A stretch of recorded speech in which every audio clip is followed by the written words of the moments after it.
Dalam nama Bapa dan Putra dan Roh Kudus. Amin. Ya Tuhan Yesus Kristus, bukalah telinga dan mata hati kami, agar kami dapat mendengar dan memahami perkataanmu dan melakukan kehendak-Mu. Cerahkanlah pikiran dan pemahaman kami dengan terang pengetahuan-Mu, sehingga kami tidak hanya mendengarkan sabda-Mu, tetapi juga melaksanakannya. Dan semoga semuanya bisa menjadi jalan untuk pertobatan, pencerahan, dan pengudusan bagi kami, serta untuk keselamatan jiwa kami. Amin.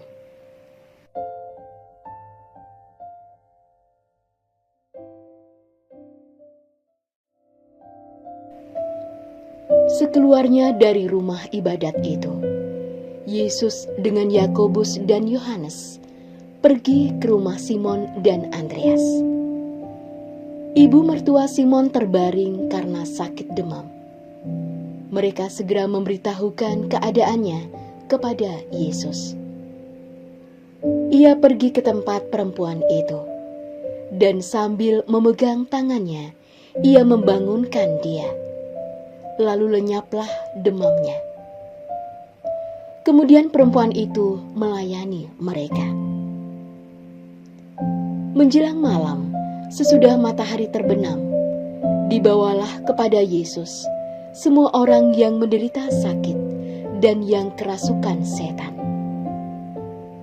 Maka berkerumunlah seluruh penduduk kota itu di depan pintu. Ia menyembuhkan banyak orang yang menderita bermacam-macam penyakit dan mengusir banyak setan. Ia tidak memperbolehkan setan-setan itu berbicara, sebab mereka mengenal Dia. Pagi-pagi benar, waktu hari masih gelap, ia bangun dan pergi keluar. Ia pergi ke tempat yang sunyi dan berdoa di sana. Tetapi Simon dan kawan-kawannya menyusul dia. Waktu menemukan dia, mereka berkata, "Semua orang mencari engkau." Jawabnya, "Marilah kita pergi ke tempat lain, ke kota-kota yang berdekatan, supaya di sana juga aku memberitakan Injil. Karena untuk itu aku telah datang." Lalu pergilah ia ke seluruh Galilea dan memberitakan Injil dalam rumah-rumah ibadat dan mengusir setan-setan. Demikianlah Injil Tuhan.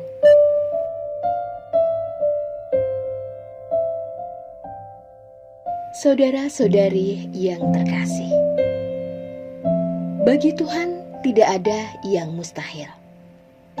Demikian sepenggal lirik lagu rohani yang diciptakan sekaligus dinyanyikan oleh Sari Simorangkir. Lirik lagu tersebut mengingatkan bahwa Tuhan berkuasa dalam hidup kita, dan tidak ada yang bisa kita lakukan tanpa penyertaannya. Sekalipun jatuh dan tak kuat untuk melangkah, tetapi Tuhan mengulurkan tangannya kepada kita yang percaya kepadanya dan mengangkat kita dari masalah kehidupan yang kita hadapi, seperti ketakutan, kecemasan, kebimbangan, bahkan ancaman kegagalan dan kematian sekalipun. Saudara-saudari yang terkasih, dalam Injilnya hari ini, Yesus kembali menunjukkan kasih-Nya kepada banyak orang, yaitu mengunjungi keluarga murid-Nya, Simon dan Andreas, dan menyembuhkan ibu mertua Simon yang sakit, serta menyembuhkan semua orang yang menderita sakit dan kerasukan setan. Di tengah kesibukan melayani banyak orang, Yesus dengan sadar mengambil waktu untuk hening dan berdoa. Ia bahkan mengajak Simon dan teman-temannya. Selain itu, Yesus memberikan teladan yang baik kepada para murid-Nya. Pagi-pagi benar ia bangun, mencari tempat yang sunyi untuk berdoa, dengan tujuan mendengarkan misi Bapa baginya. Dengan doa, ia menjalin komunikasi dengan Bapa yang mengutusnya. Saudara-saudari yang terkasih, doa menjadi kesempatan bagi Yesus untuk merenungkan tugas perutusannya. Untuk apa ia diutus? Ia diutus terutama untuk memberitakan Injil kepada orang banyak. Peristiwa di Kapernaum menunjukkan kepada kita bahwa Yesus yang adalah utusan dari Bapa mengetahui dengan pasti tugasnya yang utama. Lebih-lebih ia melaksanakan tugas itu dengan teguh, tidak mau dibelokkan oleh kepentingan-kepentingan pribadi. Seperti misalnya mencari nama besar atau puji-pujian orang. Ia memang membuat mukjizat-mukjizat yang luar biasa. Tetapi itu semua tujuannya adalah untuk memperlihatkan kuasa Allah atas roh-roh jahat. Sikap Yesus ini mestinya menjadi teladan bagi kita. Yesus mengajak kita semua untuk senantiasa memelihara hubungan yang erat dengan Bapa melalui dan dalam Yesus Kristus. Meski sibuk, kita diundang untuk meluangkan waktu untuk berdoa. Saudara-saudari yang terkasih, apa yang menjadi permenungan bagi kita dari sabda Tuhan yang baru saja kita dengarkan? Tuhan Yesus sebenarnya mengajari betapa pentingnya dan menentukannya doa di tengah kesibukan dan pekerjaan kita dari hari ke hari. Dalam doa kita bersekutu dengan Bapa, berdialog untuk melihat perjalanan panjang yang telah kita lalui, mawas diri dan menyerahkan kekurangan kita dan dosa-dosa kita kepadanya, serta menyerahkan rancangan kita ke depan, jalan panjang yang terpampang.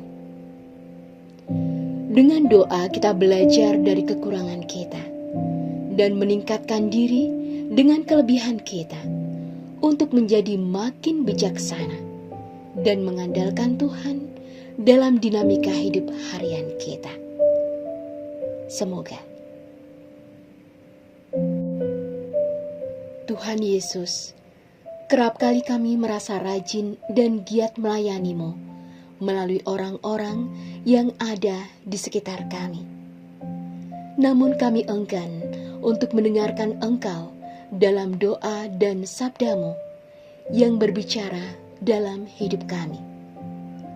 Untuk itu doronglah kami untuk selalu mendengarkan Engkau sebelum berkata dan bertindak. Lebih-lebih dalam pelayanan yang Engkau percayakan kepada kami masing-masing. Sebab Engkaulah Tuhan pengantara kami, kini dan sepanjang segala masa. Amin. Dalam nama Bapa dan Putra dan Roh Kudus. Amin. Terima kasih sudah menyaksikan renungan hari ini. Jangan lupa like, subscribe, dan aktifkan tombol loncengnya agar Anda yang pertama mendapatkan notifikasi updatean renungan harian dari Komsos Keuskupan Padang. Dan bagikan ke sosial media agar saudara-saudara kita dapat mendengarkan dan merenungkan firman Tuhan.